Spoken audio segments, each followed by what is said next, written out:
자, 이번 시간에는요, FAT 1급 76회죠.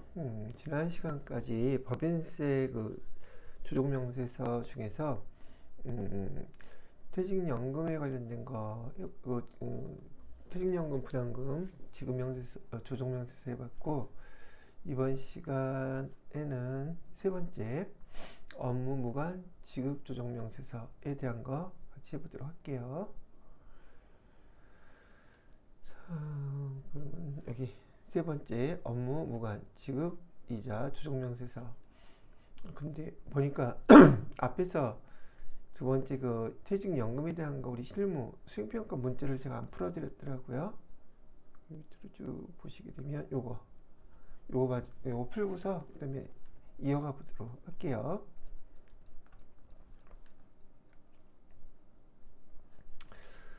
28번 문제고요. 퇴직연금 부담금 조정명세서에서 4번에 단기말 부인누계 얼마입니까? 라고 물어봤죠. 이건 아까 우리가 계산해서 입력했던 항목이죠. 그래서 2억 700 요거 답하시면 되는 문제였고요. 그 다음에 29번 문제는 문제 2와 관련된 세무조정 대상 중에서 송금 불산이 유보 감소 요거 지급된 금액이죠. 퇴직연금에서 퇴사자에게 지급된 금액 얼마냐고 물어보고 있어요. 이것도 만약에 찾아서 정확하게 답하라고 그러면은 학계 등록 누르셨어요. 여기 소득금액 조정 학기표, 여기 소득금액 조정 학기표라고 그랬었죠. 송금불산입은 여기 있는 항목이네요. 그죠? 여기서 유보 감소라고 했던 것은 퇴직연금 지급액. 요거 물어본 거였었어요. 그죠? 사실상 여기 내용을 갖다가 문제를 읽어보시면 여기서 찾지 않더라도 여러분이 요거 조정명세서 작성하시면서 여기서 요구하는 게 뭐라는 거 금방 아실 수 있게 시험 문제를 내요. 작성하는 게 문제인 거지 이 금액들은 금방 찾아서 여러분이 답하실 수 있을 거라고 보인다는 얘기죠. 그 다음에 30번 문제는 문제 2와 관련돼서요. 송금 산입 유보 발생이라고 그랬죠. 송금 산입은 여기 있는 거, 그죠? 그 중에서 유보 발생된 금액, 요거 본 거예요. 물어보는 건 항상 비슷하죠. 아까 얘기했던 거 충분히 설명이 됐으리라 생각이 되고요. 이렇게 답해 주시면 평가 문제는 다 마무리가 됐고 세 번째 걸로 넘어가도록 해요. 아시겠죠? 자, 업무무관 지급이자 조정명세서를 우선 열어놓고요. 업무무관 지급이자 조정명세서.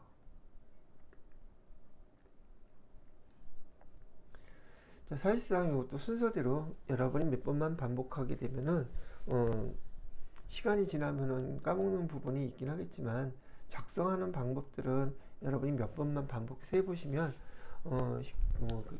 쉽다고 해야 되나? 익히기 이렇게 어렵지는 않아요. 그 내용들을 이해하고 작성하느냐가 문제인 것이지. 그래서 여기 이번에는요. 업무무관 지급이자 조정명세서 작성할 때 여러분이 배경 지식으로 좀 갖고 있으셔야 될 것들을 좀 정리해 드리고 이것도 작성을 해 보도록 할게요. 보통 여기 업무무관이라고 얘기를 하잖아요. 우리가 회계에서 보통 여기 세법에서는 지급이자라는 용어를 사용하죠. 지급이자. 우리는 이자 비용 이렇게 쓸 거 아니겠어요? 여기서 얘기하는 또 여러분 재무회계가 됐던 얘의 뜻은 차입금, 돈 빌린 거 있죠. 그 사용 대가가 지급이자라고 알고 계실 거예요. 맞아요. 그럼 그거예요. 그 지급이자. 그 다음에 일반적으로 이 지급이자는 이 회사에서 운영자금으로 또 돈을 차입하고 운영자금의 이자로 나간다 그러면 우리가 재무회계에서 차변에 이자 비용 이렇게 쓰시잖아요. 법인세법에서도 이렇게 운영자금에 대한 이자, 차입한 거에 운영자금에 대한 이자는 세무조정할 때도 다 송금으로 인정을 해줘요. 이걸 우리는 이제 송금산입이라고 했죠. 즉 비용으로 인정을 해줍니다. 이건데 세무조정을 하다 보면 여기와 관련되지 않는, 즉 법인세법에서는 비용으로 인정해주지 않는 것들이 있더란 말이죠. 재무회계에서는 차변에 이자 비용에서 다 이자 비용으로 처리를 하지만 그걸 다 그 법인세법에서 세금 계산할 때 이자로 인정해 주는 게 아니라 다음과 같은 사항들은 이자 비용이 있어도, 재무회계에서 이자 비용이 있어도 법인세법에서는 송금으로, 비용으로 인정해 주지 않는 사항이 된단 말이죠. 그게 송금 불산입인데, 그 항목들 중에 대표적인 것들만 여러분이 잘 기억하셔도, 교재를 보시면 너무 많죠. 모든 회사에서 발생할 수 있는 것들을 다 망라해 놨기 때문에 여러분들이 학습하기에 되게 난감하게 생각하는 것들이 많단 말이죠. 그래서 앞에서 말씀드렸던 것처럼 여기에 해당되는 조정명에서 작성할 때 요약해 드린 것만이라도 먼저 정확히 기억하고 계시면 시험 문제 풀 때에는 큰 지장이 없지 않을까, 그렇게 생각이 들어요. 우선 우리가 돈을 차에 빌렸으니까 채권자가 있겠죠. 근데 그 채권자한테 이자를 지급했는데 그 채권자가 불분명해요. 그랬을 때 그런 사채 이자가 지급이 되면, 첫 번째, 이런 애들은 법인세법에서 송금 비용을 인정 안 합니다. 송금 불산입 항목이에요. 두 번째는 수령자가 불명해. 수령자 불분명 채권이나 증권들에 대한 이자,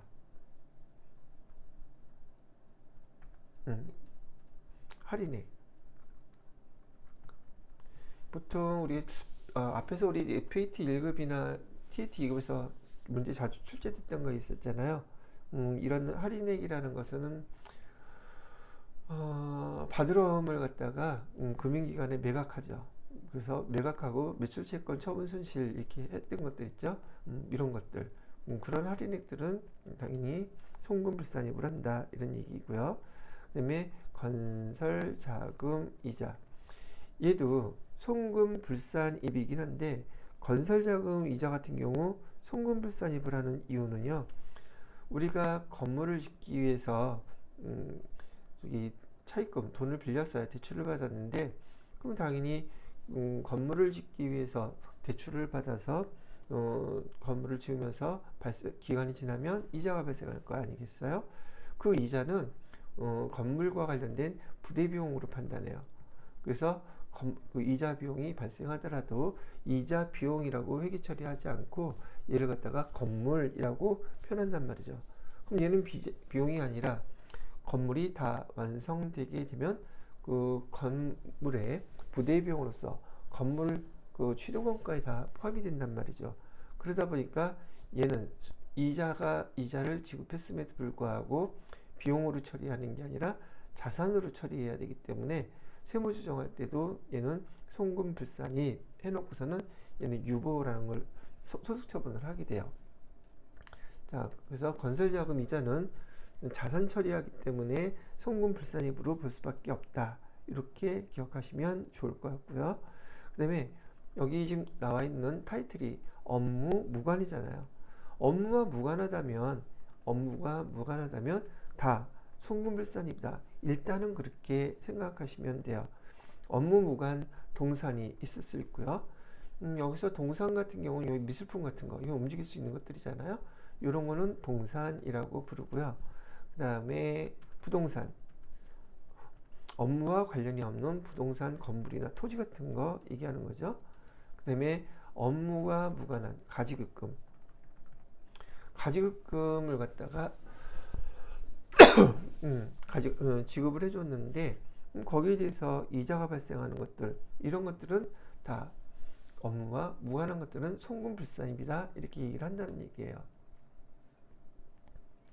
지금 여러분들이 업무 무관 여기 지급이자에 대한 거 요거 작성하기 전에 전반적으로 알고 계셔야 될 사항들을 간략하게 정리를 먼저 해 드리는 거예요. 얘네들은 다 못하고요, 비용으로 인정해 주지 않아요. 그래서 얘는 세무조정할 때 송금 불산입이다, 이렇게 조정을 하는 거예요. 송금 불산입으로 하고요. 그 다음에 결과론적으로는 여기서 작성되는 이런 내용들을 반영해서, 여기 있는 내용들이죠. 반영을 해가지고 소득금액, 조정합기표에다가 세무조정과 소득처분을 기록해야 되는데, 업무 무관 지급이자에 대해서 여기 보편적으로 시험 문제에 나오는 세무조정 항목들은 정해져 있어요. 여기다 써놓기는 했지만, 첫 번째가 뭐가 있느냐면 앞에서 얘기했던 채권자 불분명. 그러면 채권자가 불분명한, 소득처분부터 써놓을게요. 송금 불산입, 비용으로 인정해주지 않는 거. 첫 번째가 채권자 불분명. 금액은 얼마가 불분명한 지급이자를 얘기하는 거고요. 이런 거의 소득처분은요, 채권자가 불분명한데 이 사람한테 이자를 지급했다? 근데 그가 누군지를 몰라. 그러면 법인세법에서는 이거 대표자가 가져갔다고 가정한단 말이죠. 그래서 얘를 대표자 상여라고 처분을 합니다. 요거 그냥 기억해 두시면 되는 거예요. 그 다음에 두 번째로는 똑같이 송금불산입, 다 송금불산입 항목들이에요. 세무조정은 이번에는 수령자 불분명한 지급이자가 나왔다고 하면은 얘도 마찬가지로 대표자 상여라고 이렇게 처리를 해요. 자, 그 다음에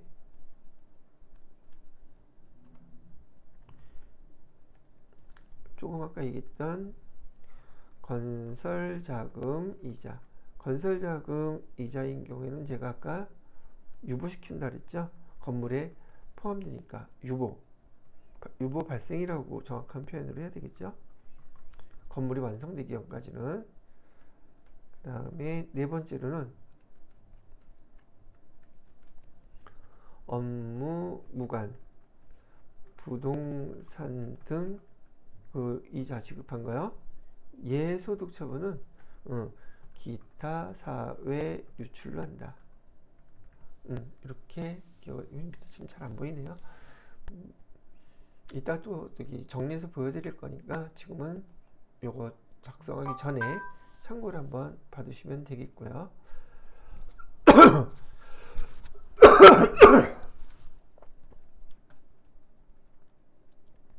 우리가 이렇게 채권자 불분명, 수령자 불분명, 지급이자를 갖다가 지급할 때 회계 처리는 어떻게 하죠? 재무회계에서는 이자 비용 얼마 이렇게 하고 대변에다가 보통 예금에서 얼마 이렇게 이체를 해주죠. 근데 이게 이자 비용을 다른 채권자한테 보낼 때 그 이자 비용에 해당되는 것은 받는 사람 입장에서는 소득자가 되잖아요. 그래서 여러분들은 얘를 원천징수해야 된다는 걸 알고 계실 거예요. 그죠? 우리 계정에서는 예수금에서 원천징수를 이렇게 해놓잖아요. 기억하시죠? 바로 이 예수금은 우리가 이자 비용 발생한 금액에 대해서 이렇게 원천징수세, 소득세와 지방소득세를 원천징수한 다음에 그 다음에 그 다음 달 10일까지 예 신고 납부를 하게 됩니다. 그렇게 하잖아요. 자, 이랬을 때 여기에 해당되는 이 예수금 이자 비용 중에서 채권자한테 여기 채권자, 수령자가 불분명하더라도 그 사람한테 돈을 보낸 거에 대해서는 송금불산입을 할 것이고 회계 처리한 거에 대해서 그 다음에 소득처분은 상여 이렇게 처리를 할 텐데 이 예수금은 어떻게 처리할 거냐는 거예요. 이 예수금은 여기 채권자 불분명, 수령자 불분명 그 상대방한테 간 게 아니라 여기는 국세청, 세무서에 납부가 된 금액이잖아요. 그죠? 얘는 뭐라고 처분을 하느냐면 기타 송금불산입은 똑같고요. 기타 사회 유출, 즉 여러분들이 법인세라든지 뭐든지 그런 세금을 납부한 것들 특이한 사항을 빼놓고서는 세금을 납부했다. 송금, 불산입 이렇게 했을 때는 소득처분을 다 그냥 기타 사비 유출이다. 일단은 그렇게 기억을 해 놓으시는 게 전반적인 거 세세한 것까지 따지기 전에 대부분의 것들은 기타 사회 유출로 소득처분을 하기 때문에 그렇게 기억을 해 두시면 될 것 같아요. 그래서 지금 이것도 설명드리는 이유는 이따가 여기 문제에 300만 원 채권자 불분명 사채 이자다라고 얘기했죠. 이것 때문에 미리 해놓는 거예요. 그래서 이자 비용 여기 300만 원이 우리가 지급했는데 보통 예금에서 여기 82만 5천 원을 빼게 되면 227만 5천 원 이렇게 되겠죠. 요 금액은 세무조정은 송금불산입, 그 다음에 채권자 불분명 사채이자, 그리고 얘는 상여 이렇게 처리할 소득처분은 상여로 갈 것이고요. 여기 예수금 요 금액에 대해서만큼은 기타 사회 유출 이렇게 처분할 거라는 걸 알려드리는 거예요. 근데 이것도 여러분이 세무 1급 정도 배우시면 TAT 2급에서 이자 나갈 때 원천 징수해야 된다는 건 기본 다 알고 계실 거 아니겠어요? 그렇게 회계 처리한 것을 법인세법에서 세금 계산을 할 때는 이렇게 차이가 나는 세무 조정을 해주게 되더라. 뭐 그렇게 얘기를 해드리는 거랍니다. 되셨죠? 자, 그런 다음에 뭐 이 정도면 내용이 될 것 같고요. 요건 그냥 외워두시는 게 복습하셔서 외워두시는 게 좋아요. 시험 문제가 나오더라도 대부분 업무무관 지급이자 조정명세서는 여기에서 다 출제가 되는 게 보편적이더라고요. 자, 그렇게 설명을 해드려 봤고요. 작성하는 거 한번 해볼게요. 자, 업무무관 지급이자 조정명세서 값을 작성하라고 하는데요. 우선 여기 보시게 되면 순서가 있어요. 이 법인세와 관련된 조정명세서는 그 순서가 중요하다고 여러 번 말씀을 드렸었죠. 그래서 아까 업무무관 관련된 거에 대해서 부동산, 동산, 적수라고 되어 있죠. 이 적수는 날짜를 갖다가 누적해서 계산한 그 개념이란 말이죠. 우리 보통 월할 계산, 일할 계산, 재무회계에서는 그렇게 사용하는데 여기 법인세법에서는 보다 세밀하게 그 사용한 날짜에 대한 계산을 하게 돼요. 그래서 언제 빌려서 이자는 언제 지급하고 그 기간이 언제인지 요 근간으로 계산을 하기 때문에 먼저 부동산 적수를 입력을 해야지 돼요. 자, 부동산의 적수를 보니까 여기 지금 업무 무관 자산 현황이 나와 있죠. 그리고 이 투자 부동산이라는 것은 부동산이잖아요. 여기서 부동산 적수라고 그랬죠.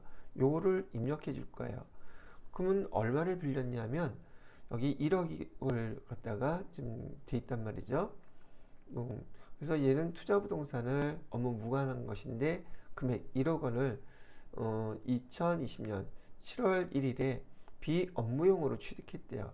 그러면 지금 2024년이니까 여기에서 쓰는 거는 올해 것만 따지는 거예요.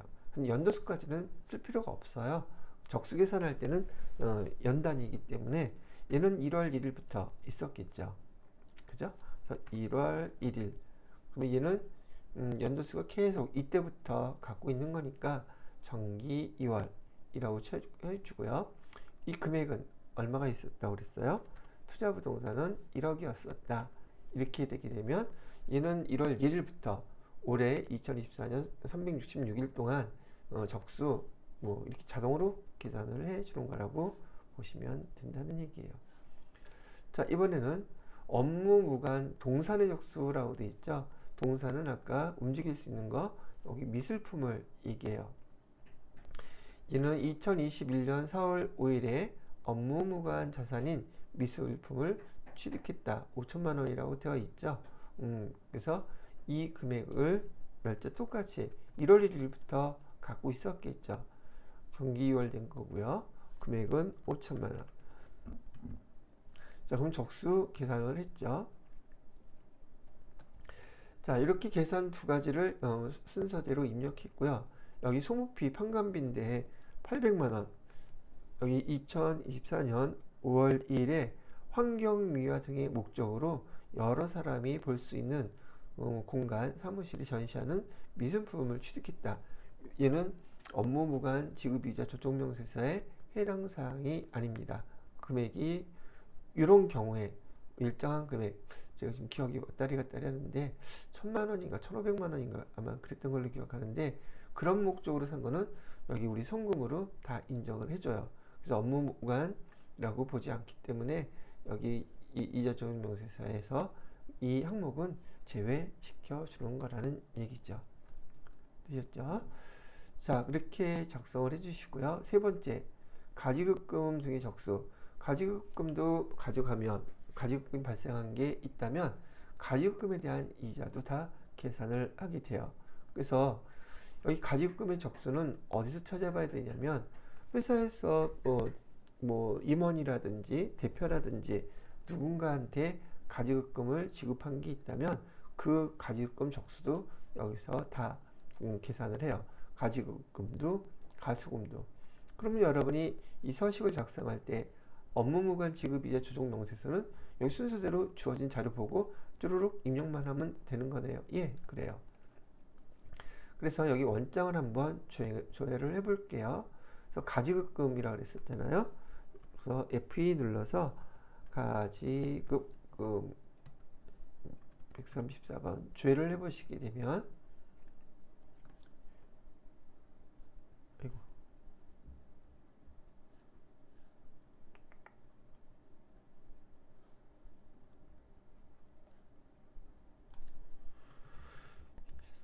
자, 가지급금 이렇게 돼 있죠.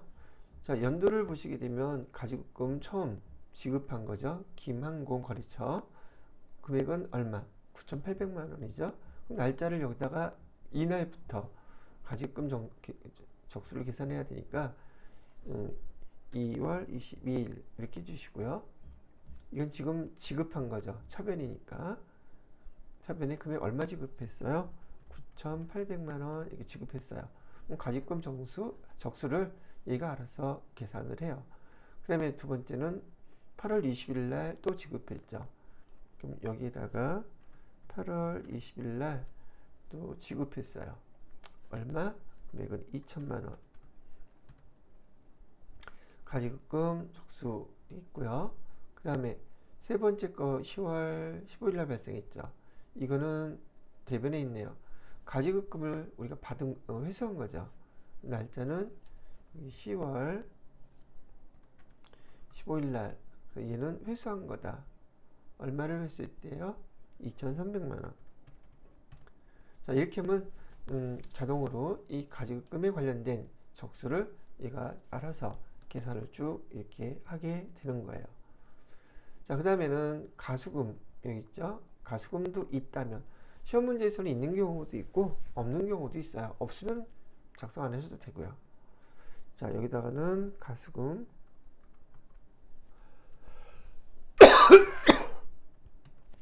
가수금 257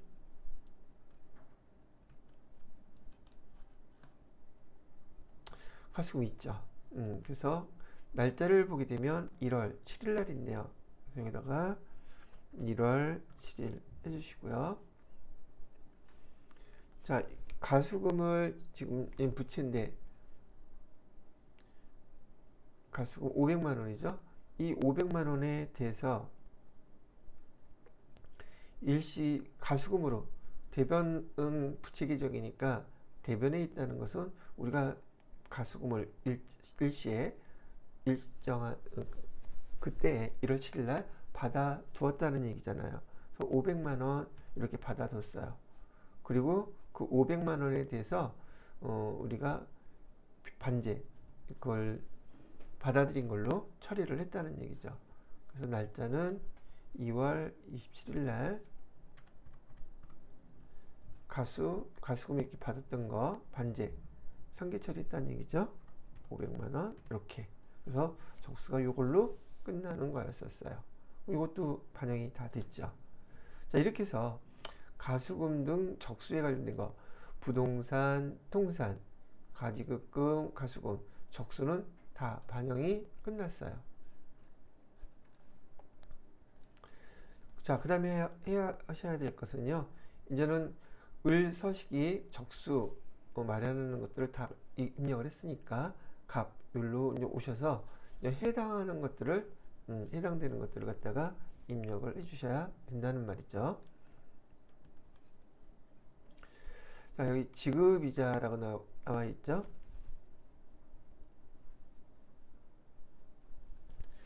지급이자가 불러오기 한번 해볼까요?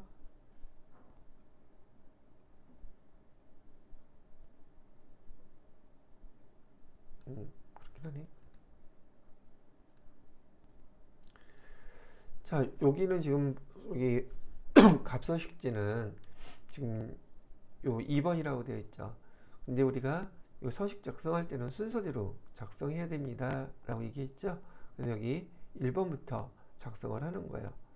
이 작성하기 위해서는 여기 이자 비용 현황이라 그래서 그 이자 비용 여기 거를 여기다 작성하는 거예요. 이자율 몇 %짜리, 이자 비용은 얼마, 요걸 하나씩 반영을 해주는 건데 어떻게 하나 보세요. 자, 첫 번째 거 7%부터 해볼까요? 잘 보이게 7%, 이자율은 7% 이렇게 입력해 주시고요. 지급이자는 얼마나 지급했어요? 7%짜리 920만원 지급했죠? 920만원. 차입금 적수는 앞에서 을지에서 작성했던 거 갖다 쓰는 거니까 신경 쓸 거는 없어요. 자, 920만원을 갖다가 이자를 지급했는데 여기서 구분을 해달라고 얘기하는 것은 채권자 불분명 사채이자 지급이자가 얼마예요? 물어보고 있잖아요. 채권자 불분명. 그러면 920만원 중에서 300만원이 채권자 불분명 사채이자라고 알려줬죠. 일단은 원천징수세액은 신경 쓰지 말고요. 거기 중에서 사채 불분명 사채이자는 300만원이라고 이렇게 가르쳐 줬어요. 7%짜리에서 건설자금이자 있나요? 없죠. 그 다음에 차감, 그래서 지급이자는 이 920만원 지급된 것 중에서 620만원, 그 다음에 얘는 300만원은 사채 불분명 사채이자 구분을 해준 거예요. 그럼 이것만 보고 아까 제가 설명해 드렸던 거 그거에 대한 세부조정은 어떻게 하게 될까 그거를 판단해 보시는 거예요. 복습하는 거니까요. 이렇게 업무무관 지급이자는 여기에 집계되는 것들 있죠. 이런 것들은 대부분 다 송금 불산입에 기타 사회 유출로 처리될 금액들이에요. 그리고 얘는요. 얘는 채권자 불분명 사채이자는 송금 불산입은 똑같은데 이거는 채권자가 불분명하기 때문에 누가 가진 걸로 본다 그랬어요. 일부는 대표자 상여로 소득 처분할 거고 원천징수세액에 대해서는 기타 사회 유출로 처분해 줘야 된다. 그렇게 기억을 해 두시라는 얘기예요. 자, 이렇게 하게 되면 첫 번째 거는 반영을 했고요. 두 번째는 6%짜리예요. 얼마나 가느냐면 1240만원 했대요. 그럼 여기도 마찬가지로 여기 채권자 불분명 사채이자가 여기 있나요? 없어요. 건설자금 이자로 나간 건 있나요? 이 금액 중에 170만원은 건설 중인 공장 건물 완공 예정 이력 등등 차입이자다 그랬죠. 그럼 건설자금 이자로 지금 진행 중에 있는 이자 비용으로 나간 게 170만원이다 지급이자. 이렇게 정리를 해주는 거죠. 그죠? 나머지 거는 업무 무관 지급이자로 본다는 얘기죠. 6%짜리 빌려온 대해서는요. 자, 그 다음에 네 번째 거. 세 번째 거. 이자율은 4%짜리가 있는데 얘는 얼마를 했대요? 670만원. 자, 670만원은 여기 사채 채권자 불분명 사채이자도 아니고 건설자금 이자도 아니고 전액 다 업무 무관한 지급 이자이기 때문에 전액 다 뭐가 돼요?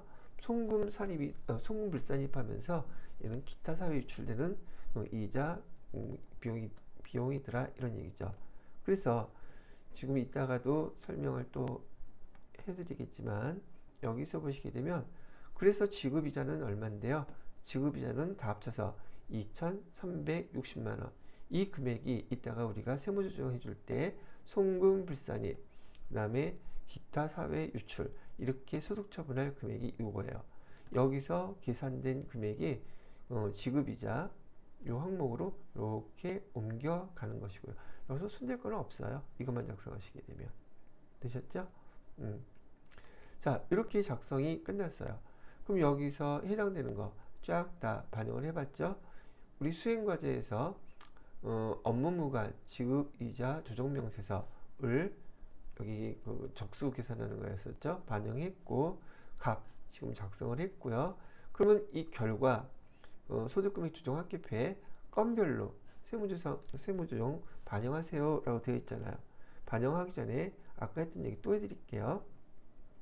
우선 여기서 세무조정 해줘야 될 대상은요.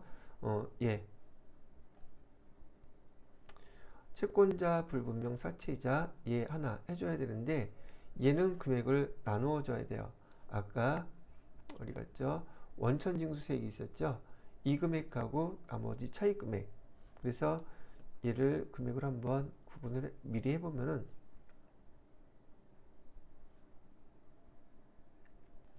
금액만 먼저 써보는 거예요. 금액이 82만 5천 원. 이거하고 또 하나는 217만 5천 원. 요거 두 개 합쳐서 300만 원이 된 거예요. 근데 우리가 세무조정해 줄 때는 원천징수 금액과 채권자 불분명 사채이자가 지급된 그 금액과는 구분해서 표시를 해주셔야지 돼요.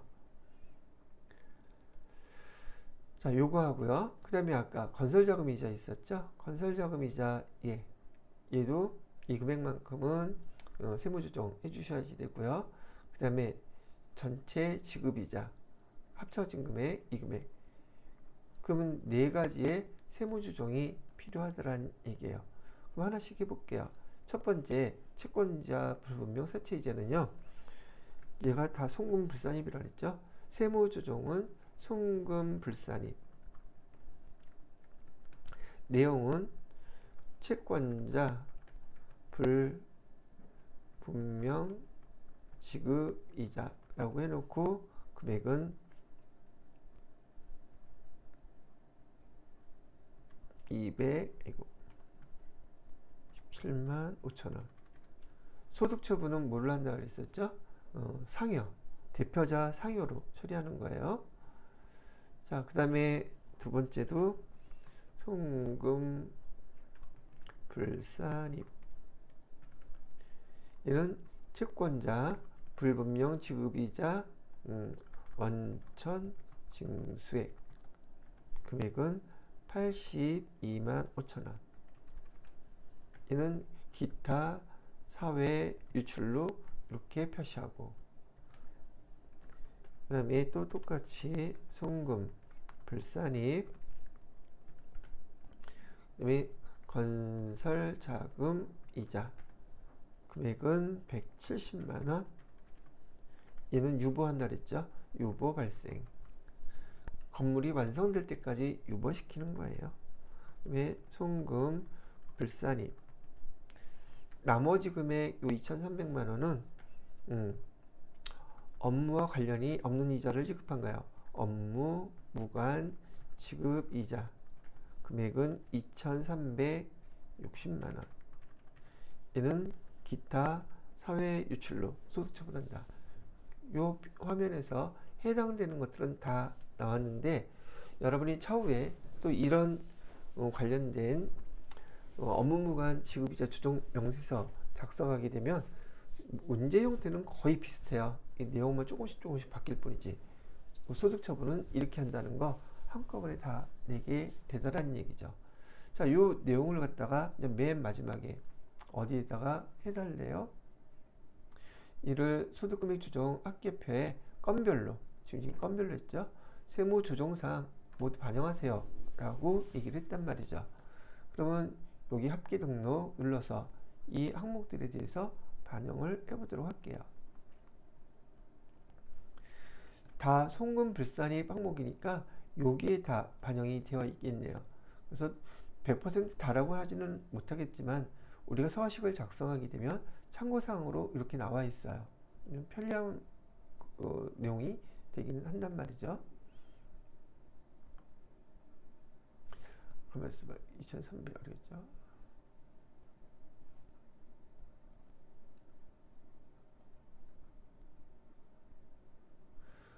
제가 아까 말을 잘못했네요. 지급이자만 생각하고 얘기했다가 여기 틀렸어요. 지급이자 이 금액이 회사에서 이렇게 작성된 합집계 된 금액이 여기로 이렇게 간다고 얘기했었죠. 그래서 적수계산을 다 해요. 가지급금 등등 해가지고.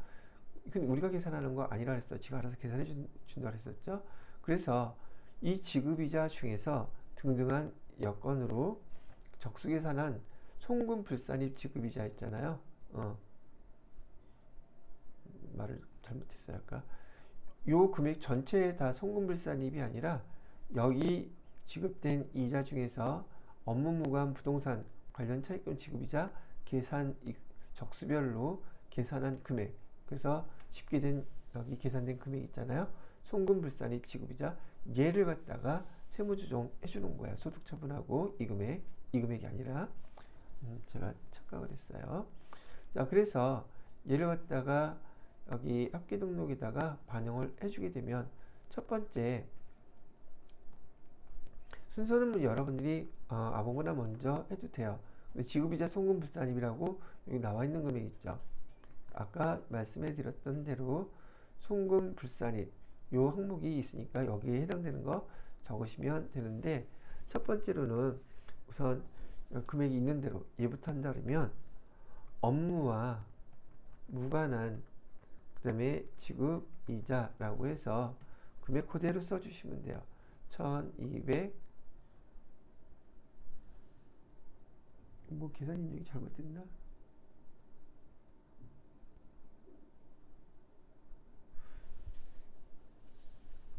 잠깐만요.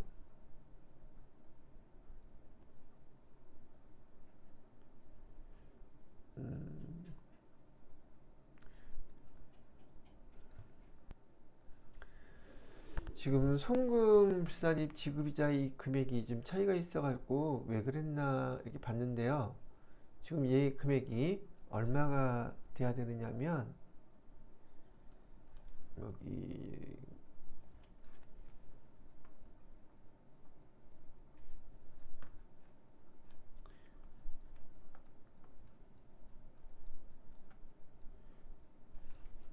이거 1282만 5,229원 이렇게 나와야 되거든요. 그런데 지금 금액이 좀 차이가 나죠. 그래서 왜 그런가 이렇게 찾아봤더니 여기 아까 을 서식지에서 가수금 적수 있잖아요. 가수금 계산할 때 적수 날짜가 2월 27일이 아니라 2월 7일이었어요. 근데 제가 이걸 2월 27일로 잘못 입력했던 거였었어요. 이거 하게 되면은, 그리고 다시 갑질로 이렇게 가서 보시게 되면은 아까 제가 얘기했던 금액으로 바뀌어 있죠.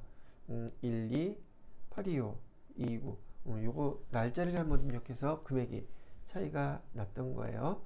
자, 그러면 이 금액을 여기 합계 등록에서 제대로 반영하면 되니까 여기 있죠.